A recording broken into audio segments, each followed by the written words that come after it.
삶으로 드리는 예배라는 제목으로 말씀 함께 나누겠습니다. 신앙생활이라는 말을 다른 식으로 표현하면 영성생활이라고 표현할 수 있습니다. 영성생활을 한자로 파자를 하게 되면 영자에 성질 성자를 쓰게 됩니다. 그러니까 물성과 반대되는 말이죠. 보이고 잡히는 물질적인 성격을 가진 것을 지향하는 삶을 물성적 삶이라고 단어를 만들자면, 그것에 반대되는 삶이 영성적인 생활, 눈에 보이고 잡히지 않는 것인데 그것이 있어야만 내 결핍이 메꾸어질 것 같다. 그래서 보이지 않고 잡히지 아니하는 것을 추구하는 그런 생활을 영성생활이다, 이렇게 부르게 됩니다. 모든 사람은 죽음이라고 하는 이 한계를 극복할 수 없기 때문에 유한성과 제한성 안에 갇혀 있습니다.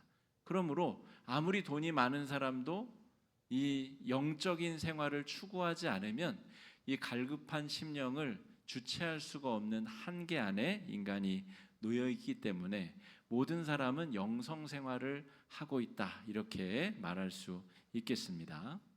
종교마다 저마다 자기들만의 독특한 영성 생활을 추구합니다.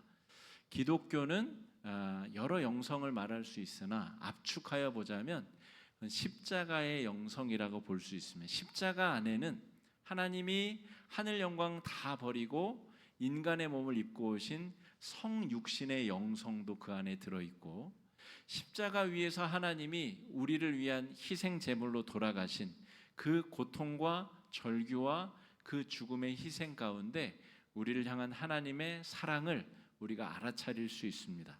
그러므로 기독교의 영성은 섬김과 나눔이 극치에 다다른 십자가의 영성이다, 이렇게 볼 수가 있겠습니다. 불교의 영성은 제 정의로는 깨달음의 영성입니다.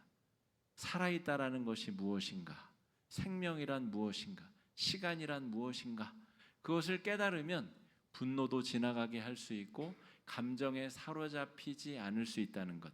제가 인식한 불교 신학의 정수는 깨달음의 영성입니다. 우리 고등 종교에는 저마다 자신들만의 추구하는 영성 생활의 방법이 있습니다. 기독교만 영성 생활을 하는 게 아니라 모든 종교인들은 다 저마다의 영성 생활을 하고 있는 것이죠. 뿐만 아니라 또 많은 사람들은 비종교적 영성 생활에 자기의 삶을 투신하기도 합니다.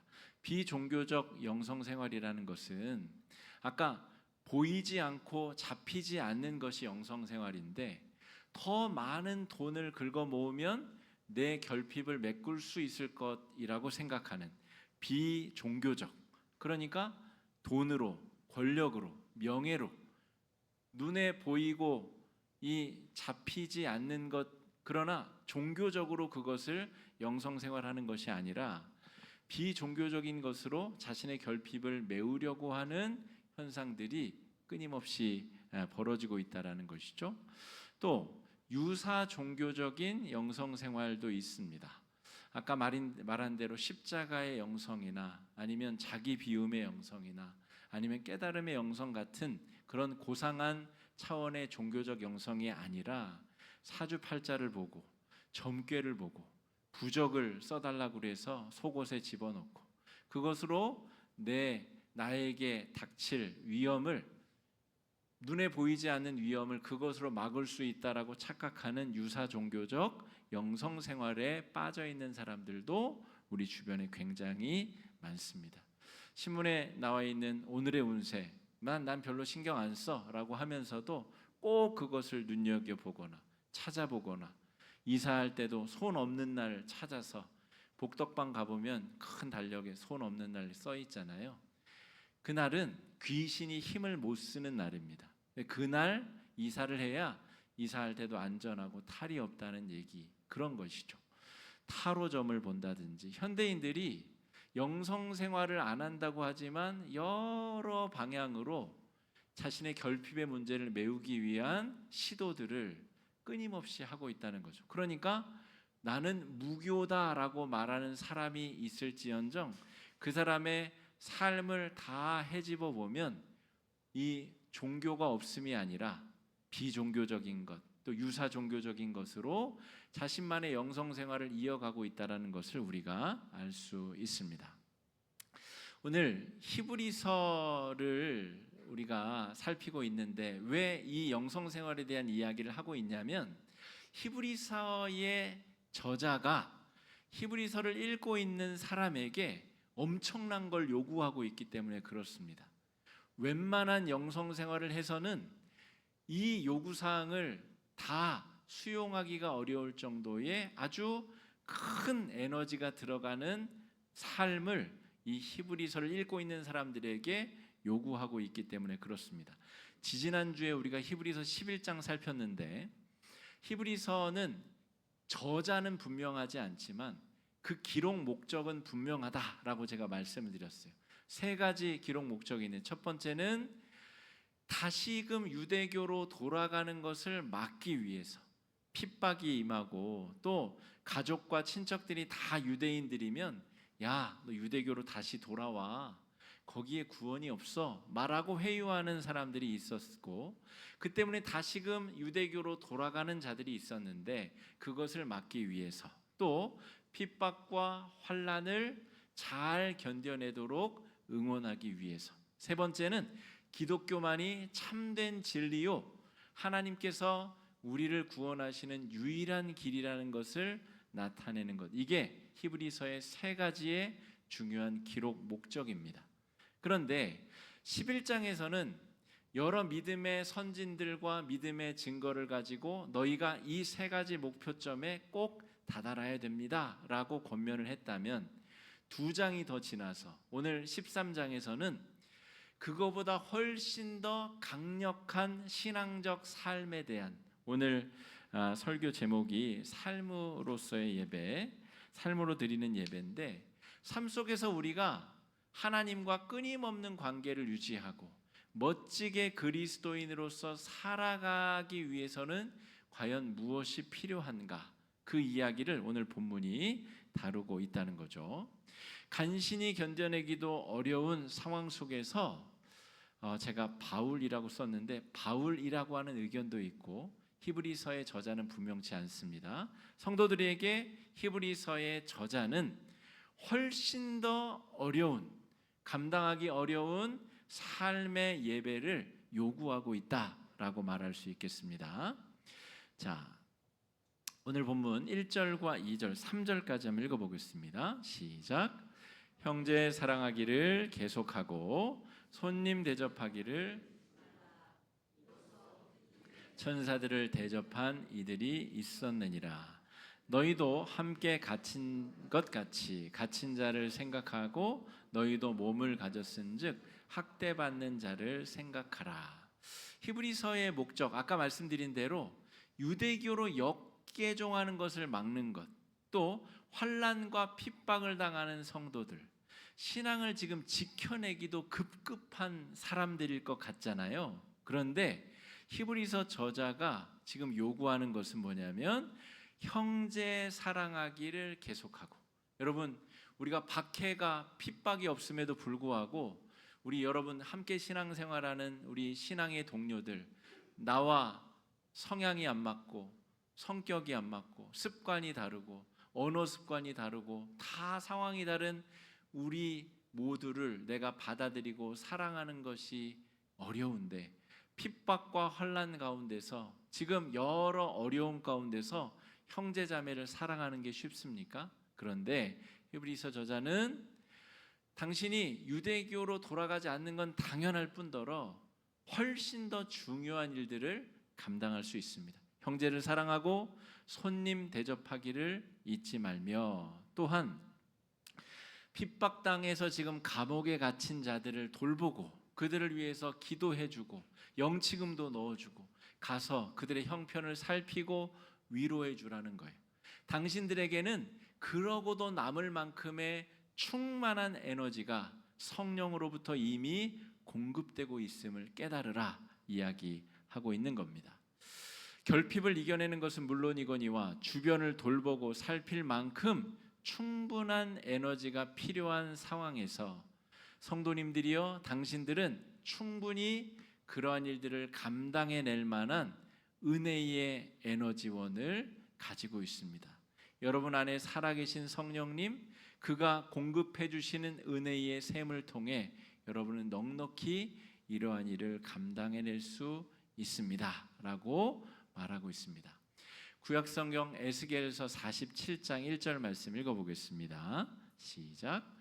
그가 나를 데리고 성전문에 이르시니 성전의 앞면이 동쪽을 향하였는데 그 문지방 밑에서 물이 나와 동쪽으로 흐르다가 성전 오른쪽 제단 남쪽으로 흘러내리더라. 아멘.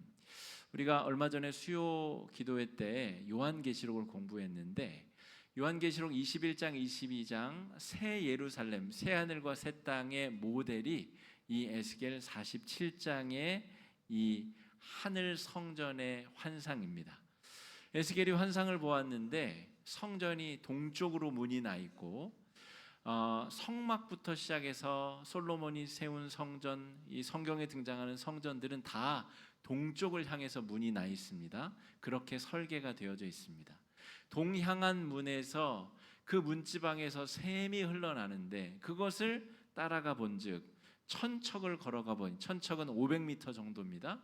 500m를 걸어갔더니 발목이 잠길 만큼 물이 찼고 또 천척을 갔더니 무릎이 잠길 만큼, 허리가 잠길 만큼, 더 갔더니 이제는 헤엄쳐서 가지 않으면 안 될 만큼 성전에서 새어나온 은혜의 물줄기가 온 세상을 다 덮었다라고 하는 거죠.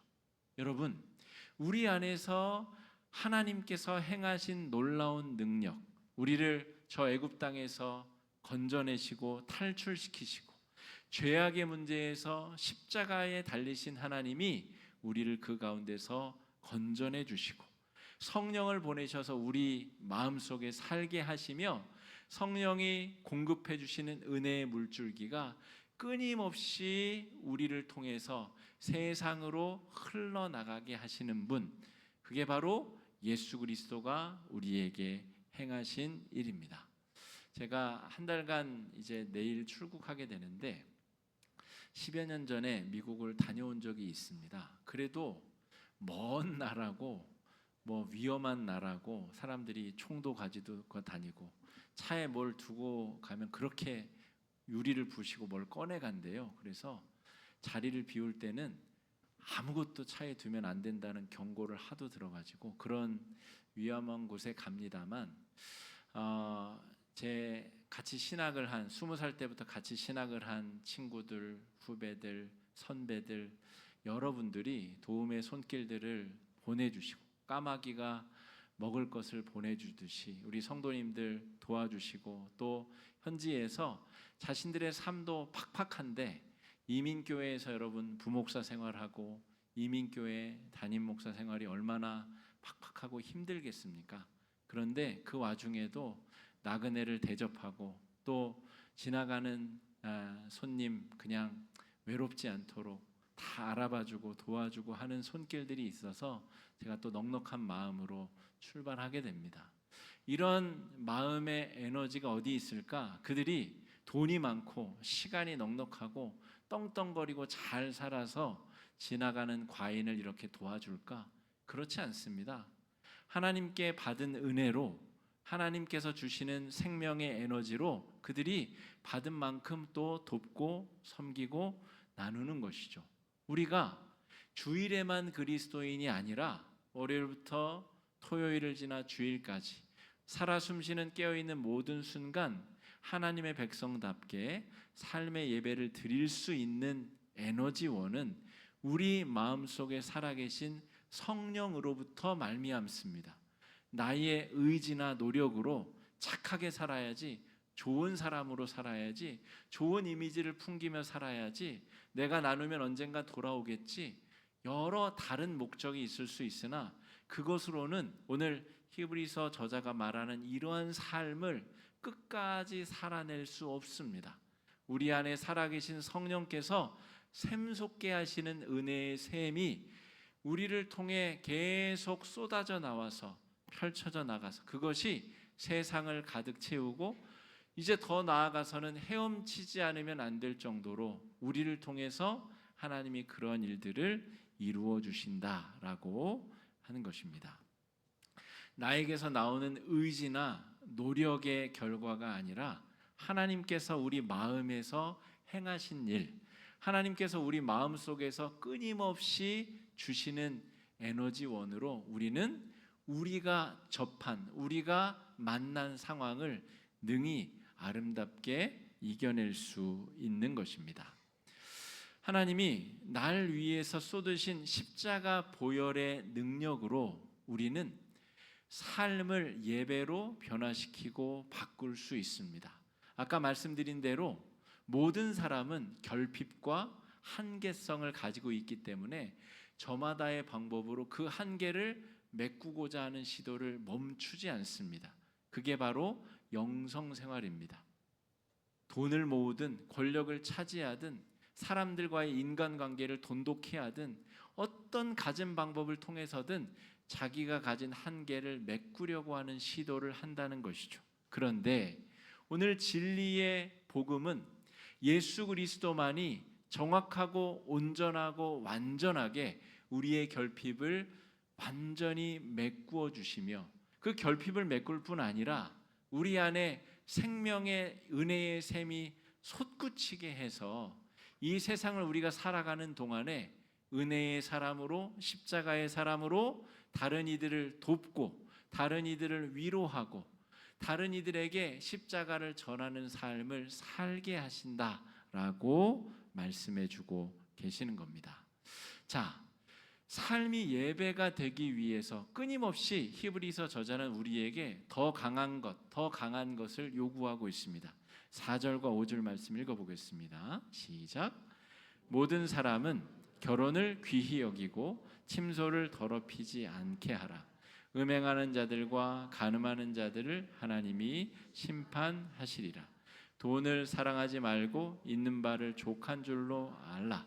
그가 친히 말씀하시기를 내가 결코 너희를 버리지 아니하고 너희를 떠나지 아니하리라 하셨느니라. 십자가의 영성으로 말미암아 여러분 가족을 배신하고 그 마음의 순결을 지킬 수 있는 힘, 내 의지로, 내 능력으로, 내 실력으로 그것을 할 수 있다라고 과신하거나 착각하지 말고 우리 안에서 샘솟는 십자가의 은혜의 힘으로 우리가 가족을 향한 내 마음을 지키고 또 돈을 사랑하고 또 돈을 사랑함으로 자신의 인생을 헛된 것에 지나가는 것에 그렇게 온전히 몰두하게 하는 일을 멈출 수 있다라고 하는 것입니다. 제가 지난 주 중에 서점에 갔다가 스쳐 지나가는 것들로 자신의 인생을 채우지 말라라는 그런 책 제목이 좋아 책을 샀는데요. 자기가 욕망하는 것과 좋아하는 것 사이를 구분할 수 있어야 삶을 건강하게 살 수 있다는 그런 내용입니다. 근데 그걸 복음의 렌즈를 통해서 그 내용을 잘 살펴보면 그 저자가 말한 일반적인 의미의 좋은 어떤 조언도 있겠지만 십자가의 렌즈를 통해서 그 삶을 잘 살펴보면 우리가 정말 스쳐 지나가는 것 아무리 채워도 영원히 나를 만족시킬 수 없는 것들을 잡으려고 끊임없이 우리가 우리 인생을 낭비하고 소비하고 그렇게 살아가는 것은 아닌가 잘 생각해 봐야 됩니다. 예수 십자가의 그 대속의 은혜 그것을 우리의 결핍의 자리에 가져다 두어야 우리가 영원히 목마르지 아니하고 영원히 줄이지 아니하는 영적인 기갈에서 영적인 목마름에서 해방되고 자유함을 누릴 수 있습니다. 무의미한 물질적인 추구와 헛된 욕망에 자신의 삶과 자신의 거룩성을 낭비하는 일을 멈출 수 있다는 것이죠. 15절 말씀 읽어보겠습니다. 그러므로 우리는 예수로 말미암아 항상 찬송의 제사를 하나님께 드리자. 이는 그 이름을 증언하는 입술의 열매니라. 말씀드린 대로 히브리서를 읽고 있는 이 사람들은 역개종의 위협과 핍박과 어려움과 가족과 친척들로부터 회유와 협박 속에 있는 사람들입니다. 그런데 그 사람들이 예수로 말미암아 항상 찬송의 제사를 하나님께 드리자라고 권면하고 있습니다. 헛된 곳에 삶의 에너지를 다 낭비해 버리면 정작 중요한 때에 에너지를 쓸 수가 없습니다. 예수로 말미암는 그 십자가의 은혜가 우리 안에 잘 저장되어 있을 수 있도록 하고, 그 에너지가 영적인 위기가 오고 시험이 올 때에 넉넉히 잘 감당할 수 있도록 그 수문을 개방하여 우리를 비롯한 우리의 주변의 삶의 자리에 그것을 넉넉하게 다 풀어 해방시킬 수 있어야 되겠습니다. 16절 말씀 읽어보겠습니다. 오직 선을 행함과 서로 나누어 주기를 잊지 말라. 하나님은 이 같은 제사를 기뻐하시느니라. 히브리서 저자들은 넉넉해서 많이 가지고 있어서 자기가 여유로운 삶을 살아서 나눌 수 있는 게 아닙니다. 자기가 핍박당하고 있고 자기가 굶주리고 있고 환난 가운데 있으나 자기 안에서 끊임없이 나누어 줄 수 있는 생명의 에너지원이 공급되고 있다는 거죠. 여러분, 우리 교회 곳곳을 잘 살펴보십시오. 주일날만 교회 오시는 성도님들은 원래 교회가 이렇게 깨끗하지 않은 부분도 있지만 이렇게 그냥 잘 돌아간다고 생각이 들 수도 있겠으나 누군가 끊임없이 돌보고 살피고 쓰레기도 줍고 청소하고 쓰레기통도 비우고 여러 섬김의 손길들이 곳곳에 녹아져서 이 교회 공동체가 돌아가는 겁니다. 여러분, 그들이 시간이 많아서 집안에 재물이 넘쳐나서 교회 와서 시간을 쓰고 돈을 쓰고 자신의 사비를 들여 시간을 들여서 헌신하고 섬길까요? 그렇지 않습니다. 여러분, 주께 받은 은혜로 그렇게 하는 것이죠. 그렇게 하면 할수록 하나님께서 더 좋은 것, 더 귀한 것을 공급해 주시기 때문에 그 맛을 아는 사람들이 그 은혜로 섬기고 기쁨으로 나아가는 겁니다. 다른 사람들이 알아주지 않아도 하나님께서 주신 에너지로 했기 때문에 남이 알아주지 않아도 괜찮은 마음이 있는 겁니다. 다른 사람이 알아주지 않아도 하나님이 주신 힘으로 하나님이 알아주시기 때문에 그 일들을 능히 감당할 수 있는 것이죠. 그런 삶이 교회를 교회되게 하고, 우리가 오늘 교회를 벗어나서 자신의 삶의 자리에 갔을 때에 우리가 그런 마음으로 순간순간을 살아가면 그 자리가 예배의 자리가 되고 우리의 삶이 살아있는 하나님이 일하시는 일터가 되리라 믿습니다. 여러분, 저를 위해서도 우리 가정을 위해서도 한 달간 기도해 주시고, 저는 하나님께서 하나님의 교회를 하나님의 방법으로 지키시고 인도하시리라는 믿음으로 그렇게 또 기도할 예정입니다. 여러분, 위에서 함께 하나님의 나라를 함께 만들어가는 기쁨이 9월 한 달에도 충만하시기를 축복합니다. 이 시간에 말씀 의지해서 함께 기도하시겠습니다.